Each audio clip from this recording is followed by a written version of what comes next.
Hi everyone. ఈ మధ్య accident చాలా ఎక్కువైపోతున్నాయి. మరి యాక్సిడెంట్లో ఎంతమంది సేఫ్గా బయటపడుతున్నారు, ఎంతమంది చనిపోతున్నారు? ఇప్పుడు మన కళ్ళ ముందర తిరిగిన వ్యక్తి రేపు ఏమవుతుందో కూడా తెలియదు, అంతే కదా? అలాగే ఆ వ్యక్తులు హాస్పిటల్లో ఉంటే ఏదన్నా జరగడం జరిగితే ఎంత ఖర్చు అవుతుందో కూడా తెలియదు కదా.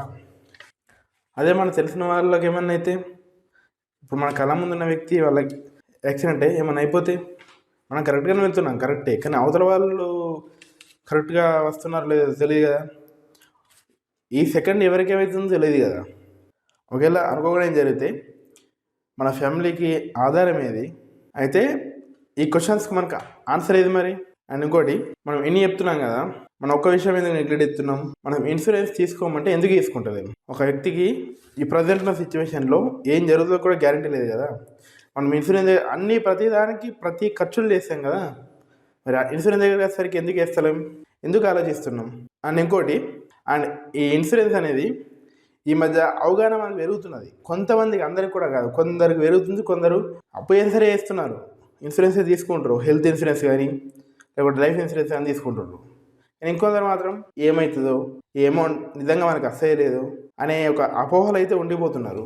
ఇన్ని ఖర్చులు చేస్తున్నాం కదా మనం, చిన్నానికి పెద్దానికి పాటిస్తున్నామని ఎన్నో ఖర్చులు చేస్తున్నారు, కానీ ఒక ఇన్సూరెన్స్ చేస్తే మాత్రం ఆలోచిస్తున్నాం. అదే ప్రజెంట్ అయితే ఇప్పుడు మనకు అసలు ఈ ఇన్సూరెన్స్ అనేది ఒకప్పుడు ఎలా ఉండే, ఇప్పుడు ఎలా ఉంది అయితే మనం చూద్దాం. ఫస్ట్ మనం 2015 వరకు, 2015లో ఎలా ఉంది, 2023లో అసలు ఇన్సూరెన్స్ చేయించుకొని తగ్గారా పెరిగారా అని చెప్పేది ఒకటి చూసుకుంటే, మనం 2015లో 20,90,00,000గా ఉన్న ఇన్సూరెన్స్, అదే 2023కి వచ్చేసరికి 59,237 వరకు అయితే ఉంది. ఫ్యామిలీ హెల్త్ సర్వే ఇండియా 2019-20 మధ్యలో కొన్ని రాష్ట్రాలలో ఒక సర్వే చేయడం జరిగింది ఈ హెల్త్ ఇన్సూరెన్స్ గురించి. అక్కడ రాజస్థాన్ అనేది 86%తో టాప్ ప్లేస్లో ఉన్నది.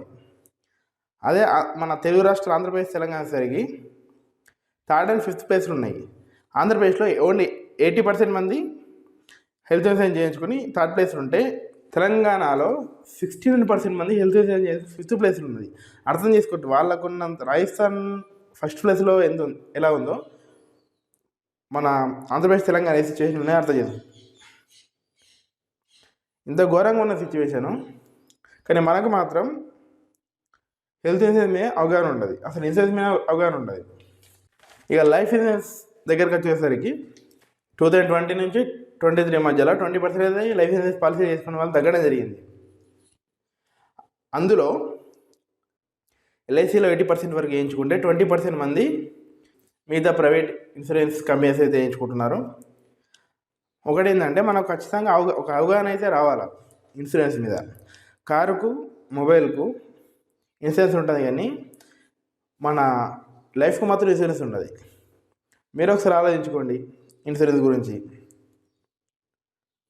డబ్బున్నప్పుడు చేయాలనుకుంటారా, లేక అప్పు చేసిన సరే నా ఫ్యామిలీ కాపాడుకోవాలనుకుంటారా, అది మీ ఇష్టం. మీకు మంచి పాలసీ కావాలనుకుంటే మనకు పాలసీ బాధ అనే వెబ్సైట్ ఉంటుంది. అందులో మీ డీటెయిల్స్ అన్ని ఎంటర్ చేస్తే అందులో మనకు బెస్ట్ ప్లాన్ ఏదో అక్కడ చూపిస్తుంది. అలా కాదు అనుకుంటే ఎవరైనా అడ్వైజర్ ఉంటే, పాలసీ అడ్వైజర్, మీ దాని ద్వారా పాలసీ తీసుకోవచ్చు. పాలసీ అంటే కూడా గుర్తుపెట్టుకోవాల్సిందంటే, మన తర్వాత మన ఫ్యామిలీకి అండగా ఉండేది పాలసీ. ఎవరైతే ఆలోచించుకోడు, ఇది మీరు కొంచెం పెద్ద ఆలోచించుకోండి. ప్రతి ఒక్కరు పాలసీ అయితే వేయించుకోండి. Thank you.